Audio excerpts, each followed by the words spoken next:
Хора, минахме 100 абоната. Благодаря ти. И какво става, хора? Аз съм HyperG и добре дошъл в новото видео. И както вече сте разбрали от заглавието, благодаря ти, че стигнахме 100 абоната. Братле, избухнах съм много. Хора, благодаря ти за хората, които вече подкрепаха доста години. Когато имах над 1000 абоната канал HyperG, когато рекламираха от HyperG React, защото правих първите реакции на видеята и беше HyperG React преди. Сега вече смиха HyperG, когато изтираха канала, но ето този канал вече стигнахме 100 абоната. Благодаря ти хората, които вече са подкрепили на мен канала ви. Много благодаряха, че споделиха с ваши хора и ваши приятели. И да, ще правим най-яките Fortnite видеа в този канал, братле. Но преди да започнем това видео, ако искате още такива доста подобни видеа, оставете по един лайк, абонирайте се за YouTube канал с камбанка, занесете, когато ще кача нашите най-готините видеа в този канал. На 100 абоната ще обещая да направя едно лока ревю. Точно така. Що не на този контент? И така, сега нека да направо да започнем с Fortnite-а. Така, ето го и самия нашия локър. Както виждате, както вече сте разбрали заглавието,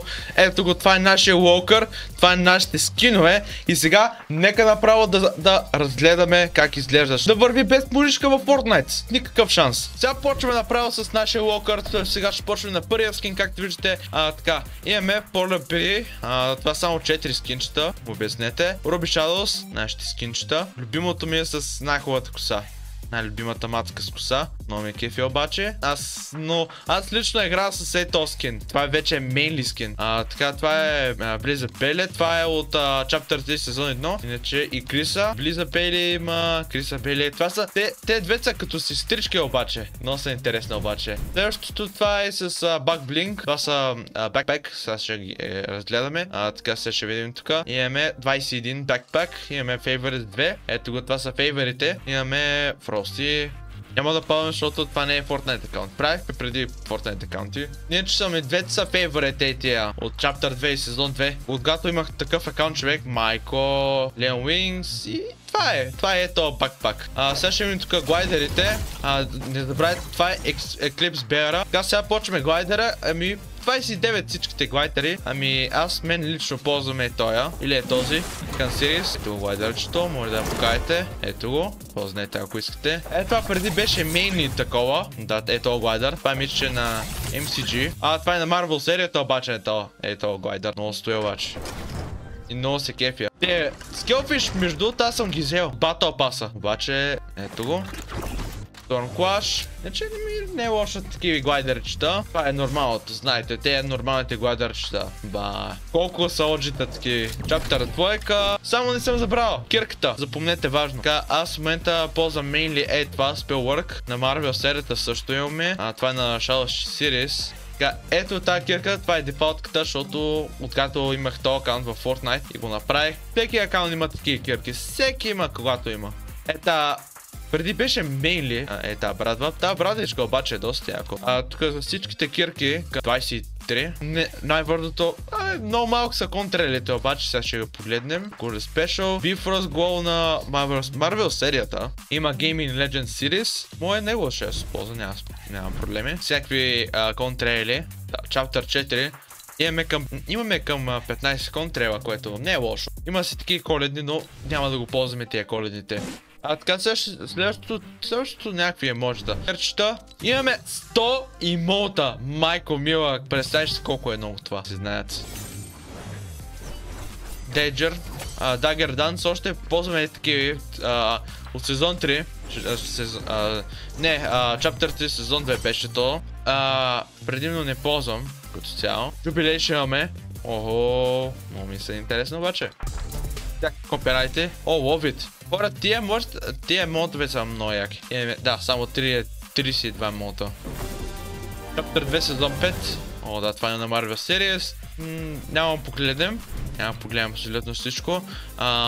Така, сега ще погледнем раповете.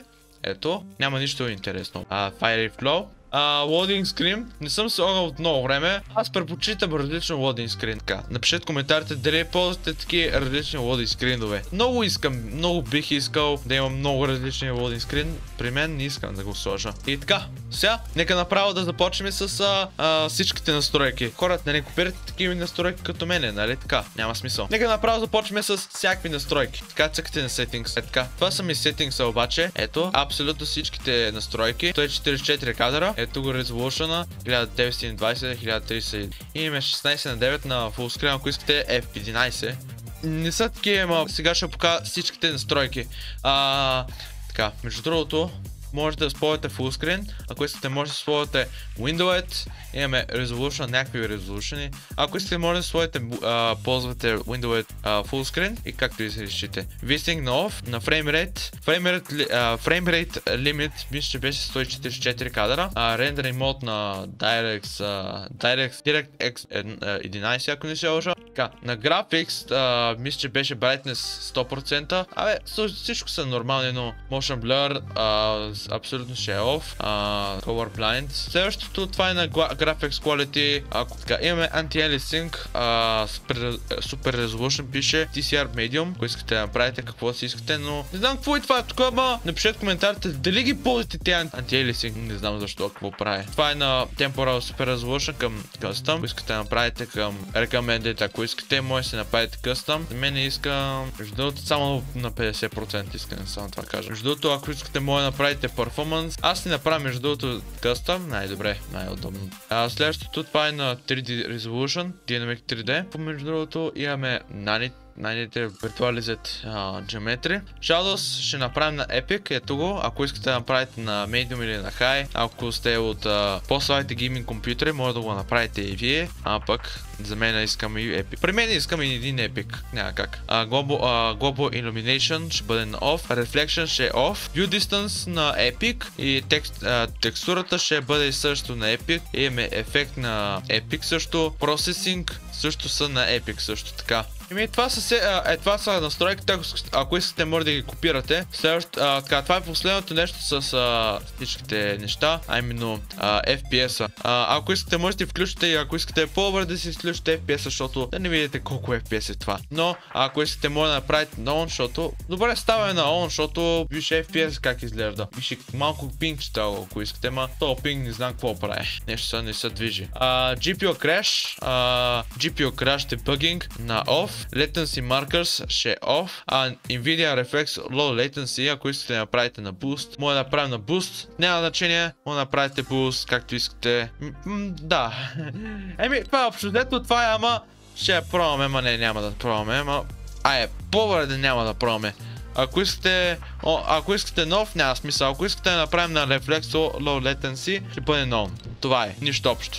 Сега ще покажем тук Mouse Sensitivity обаче, X-Axis ще бъде X-Axis е 9,7, почти 10%. Y-Axis също, ама 9, може да направим 9,7 и това е. Targeting Sensitivity, Scope, Building Sensitivity, Editing на 100%. 1000%, но няма смисъл да го правите. Няма да ги барате тези настройки най-добре, ама няма да ги пипате тези настройки. Не ми хареса тези настройки, какво стана, ясно. Това общо взето с Fortnite клипчетата и така. Хората тук ще днеска това видео и надявам да ви хареса видеото и благодаря, че стигнахме 100 абоната. 100 абоната бати яките абонати, много са малки. Ако този канал събере много и 1000 абоната, те ще са мега благодарен, ако искате може да стигнем тези абонати в този канал и така. Това са Walker Review и плюс настройки как изглежда, защото изгледа не са чак толкова дълги. Така, ако искате още такива Fortnite видеа, оставете по един лайк, абонирайте се с YouTube канал с кампанка за децата, когато ще кача ново видео. Ще се видим в някои от следващите мои готини видеа. Аз бях HyperG и се видим в следващото видео. Чао и до нови срещи!